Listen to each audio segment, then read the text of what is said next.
It's not fancy, but it's at least something.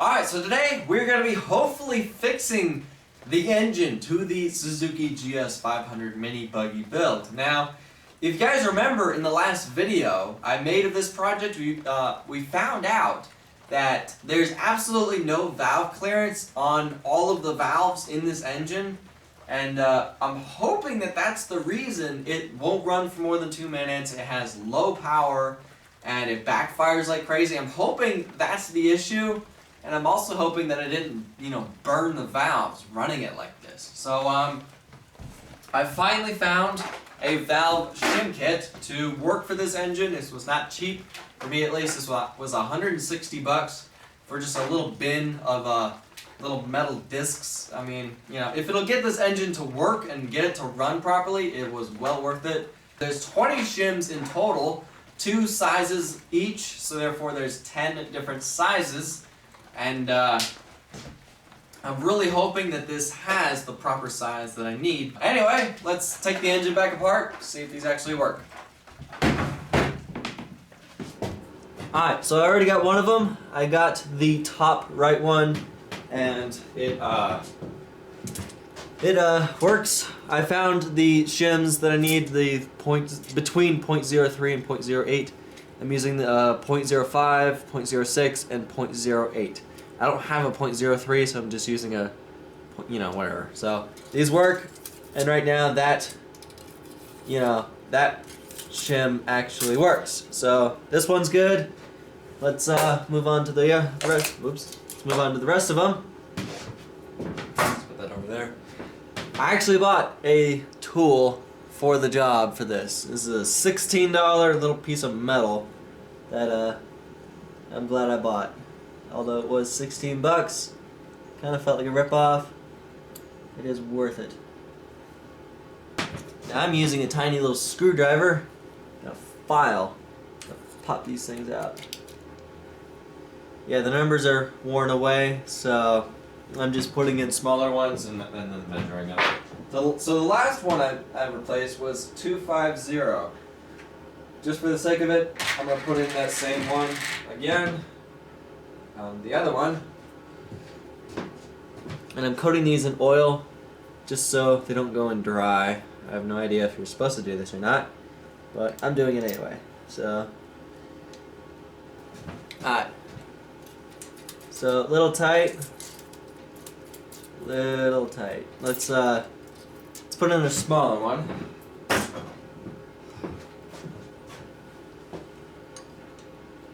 And it is freezing cold in here. It was freezing cold this morning. Alright, so that one didn't work. It was too tight, and it's 250. Let's put in the 240. The next to smaller one. And I'm putting the numbers down, so therefore they don't wear away when this thing's running. The other ones are pointed downward, so I'm just copying that. Oh, okay, that came off. Let's try that. Alright, so that has valve clearance on all 3 of them. That one's a little loose, but it's a lot better than it was. So, alright, so that one works. Let's move on to the next. Alright, so they all finally have the proper valve clearance. They're all perfect now. So let me put it back together, see if it actually fixed it. Just put this thing back together, and I also went to the store, an auto parts store, to order some new spark plugs, and they'll get here tomorrow afternoon. So we'll have to wait to install this, just in case spark plugs are the issue. I just ordered some new ones. Let's not add too much in case this thing doesn't work. It is freezing cold right now.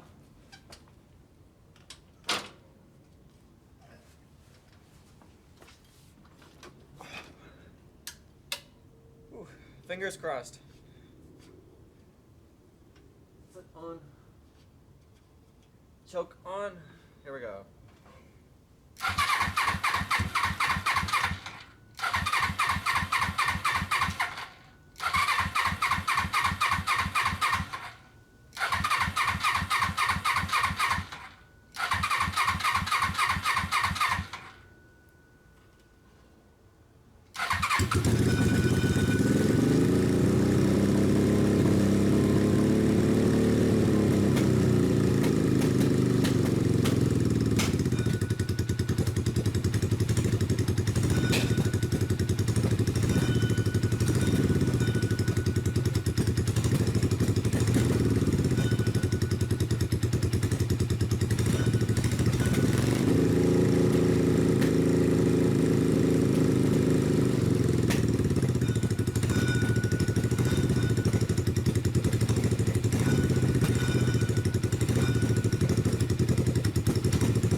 But I still can't really know for sure.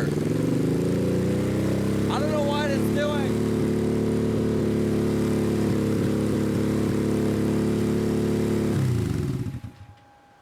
Okay, I don't know why it's doing that. It's like, it idles fine, and then all of a sudden, it just, like, the idle just goes up.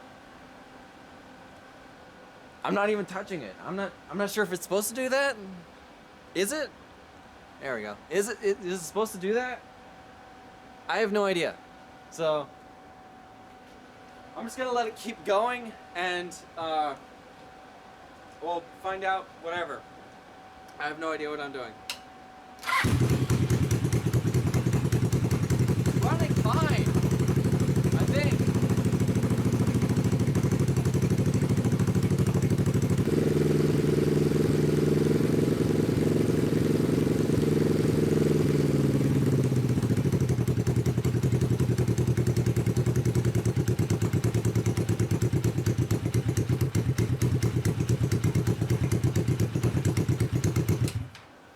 I'm not sure what it's doing, but it's like doing this weird thing of I'm not even touching the throttle, and then it starts like revving really high. I turn down the idle, and then that turns it down, and then after like a couple seconds, then the idle goes down even more. I'm not sure what it's doing. I'm not sure why it's doing that. Is it supposed to happen? I'm not sure. I don't know. I don't own a motorcycle. I don't know what I'm doing. I'm not a mechanic.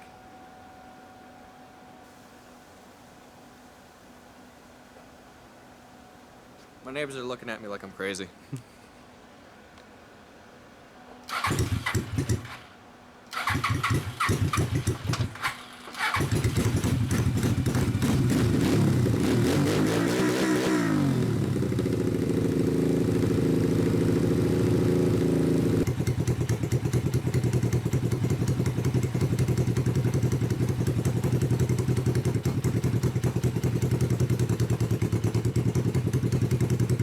Alright, here we go.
Alright, so I went inside for a little bit and came out here to see that another puddle of gasoline below the engine. I had to put this vice clamp on the fuel line just to, you know, get it to stop, but it looks like it's coming out of here, which this goes up to the air box, and this is the drainage for the air box, which means it's leaking into the carburetors, into the cylinders, and also into the air box. So great. This should be interesting.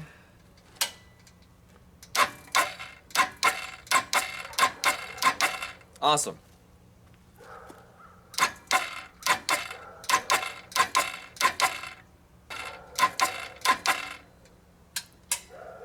So the battery's not dead. What's happening is there's so much fuel in the cylinder that the piston can't move up because water's non-compressible and both the valves are closed and the piston can't move up. So yeah, this something's wrong with these carburetors to where they're just, you know, the needle valve in the carburetor to allow fuel to go in there, they're not closing, so therefore they're just remaining open, and fuel is just dumping in there, dumping in the cylinders and the carburetor and the air box, just everywhere.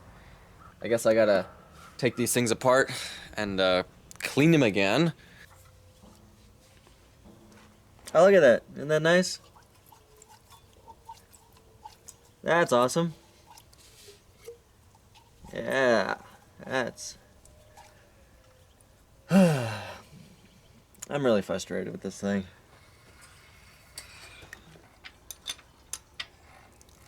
There it goes.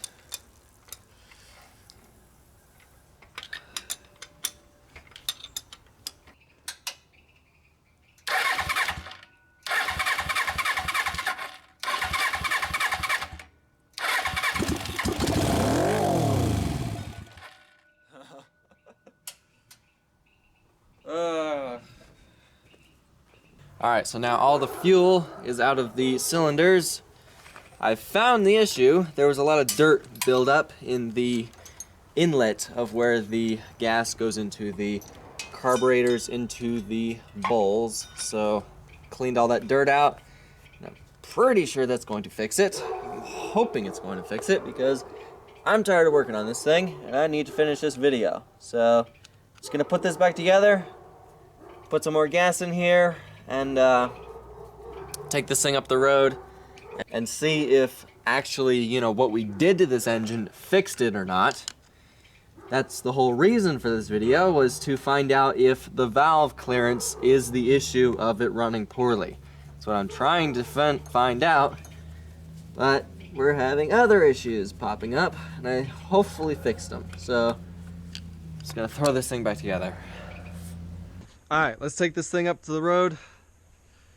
I'm hoping I fixed the issue of it leaking gasoline. If not, I have an onboard fire extinguisher, and I also added a different angle to this whole thing. So that is hooked up.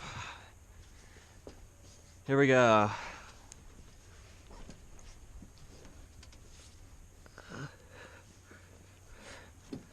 Alright, let's see what this thing can do.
it died.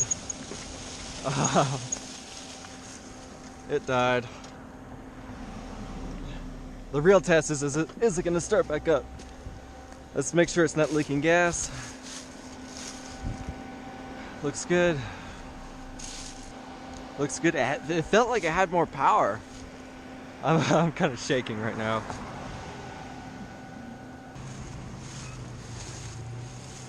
Hey, do you want to sell that? Not really. How much would you spend on it? I don't know. You know, if I sold it, I'd want to sell it for like upwards of $1,000. Yeah. Yeah, but right now the engine doesn't want to run. Doesn't run that well, and you know, but it's definitely fun. Thanks. Alright, so the real test is if it'll start back up again. This is still going.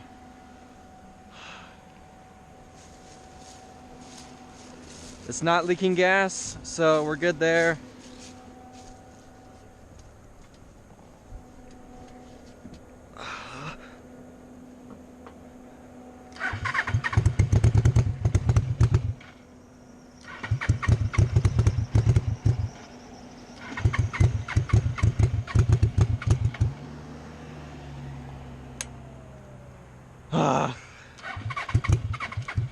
It's wanting to fire up.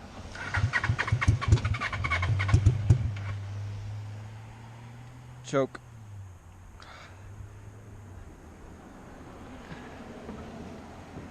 Oh,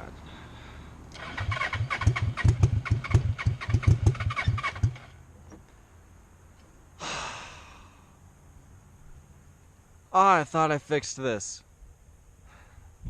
I thought I fixed this. I also thought I fixed the steering wheel being straight, but apparently not. Still, it's a little crooked.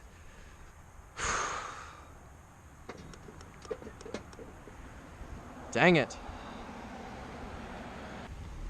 Alright, there's a lot of traffic right now. So it's been at least like 15 minutes. Let's see if it'll start back up.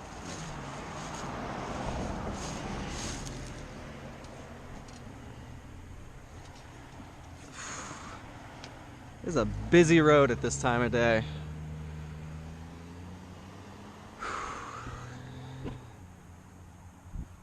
Here we go. This is gonna be fun to get out.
And there it goes.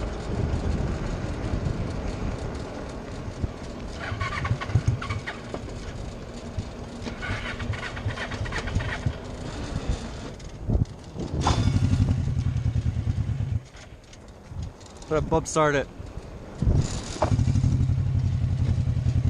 Nope.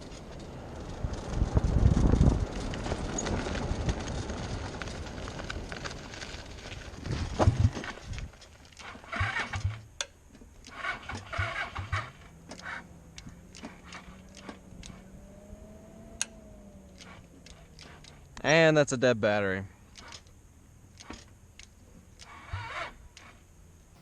Alright, so we did solve the issue of the valve clearance. We did make it to where it has the proper valve clearance that is specified for this engine. And it seemed to make the engine run better. It runs stronger, runs better, and it has more power. But unfortunately, it didn't solve the issue of it dying when it's driving for more than 2 minutes. When I was at the stop sign, it did die, and it wouldn't want to start back up. I had to wait 10 minutes. I think it was like 10 to 15 minutes before it started back up again. It started back up, and then once I got close to my neighborhood, then it died again.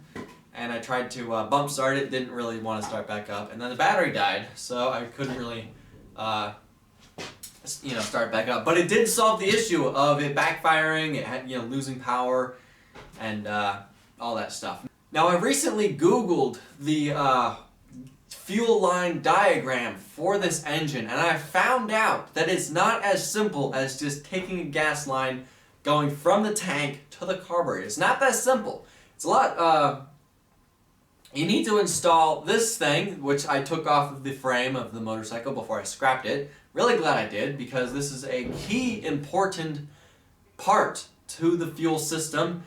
Google called this a petcock, but to me, it's just a fuel shutoff valve. I thought it was just a fuel shutoff valve because it does have, fuel on, off, reserve, and all that stuff. So I just assumed, like, oh, I don't really need it. I'm not gonna want a fuel shutoff. It would be nice to have one, but I didn't install it. Turns out it's a lot more complicated than I originally thought. What I need to do is there's a vacuum line that needs to go from the carburetor to this part right here. I'm pretty sure that is the reason why it loses power and dies when I drive it for more than 2 minutes. I'm pretty sure, because it's a vacuum line. That's what Google says it is, and it hooks up to here. So, I can't believe I found, I can't believe I didn't think of Googling that stuff and, figuring out, like, oh, is the gas line need to be different? We're going to install this in the next video I make. I know I'm making a lot of videos of this project, but each video I make, we get that much closer to getting this thing running properly. So next video I make of this project, we will be installing this petcock. That's what Google calls this thing. I don't like that bit. I don't like that name. It's too weird. This fuel shutoff valve, we're going to be installing this, and we're going to be properly hooking up the fuel line the way it was originally intended for this engine, and hoping that is going to solve the issue of it running for more than, of it dying over, once I run it for more than 2 minutes. So, anyway, I'm going to end the video here. Thank you for watching, subscribe, and have a nice day.